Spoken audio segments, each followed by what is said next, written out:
there are some organizations where they offer flexibility, but it's kind of a no-no for you to use that on a very regular basis. And there, what I'd like to have you think about is how much do you need to change your culture so that there is not a stigma associated with using flexibility. So what I mean by that is I've worked with people managers who have a bias for collaborating and running to the people who are co-located in the office with them.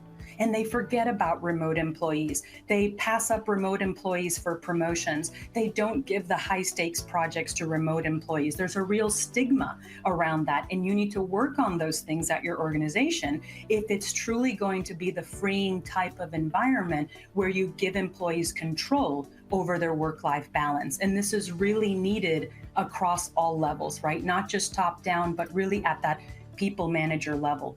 And then a lot of organizations moved in this route, but some of them have not, where the incentive, the way that you measure employee performance should at no point be linked to how many hours they work. That is not a good predictor in and of itself of productivity, right? There are so many other ways to align incentives for how we look at employee performance, things like SMART goals.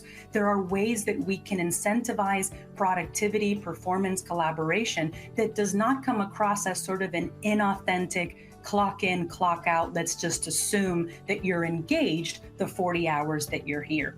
And I think that cannot be divorced from developing your managers. I like to say this all the time. The people managers, the leaders, they're the ones that create the day-to-day employee experience, not what the top level leader does, right? So if the manager that I'm working for, as we read earlier, doesn't trust that I'm being productive remotely, that's a good place to start. Show your people managers that the future of work, adapting to flexible work arrangements, that's no longer an optional. That's a requirement at this point.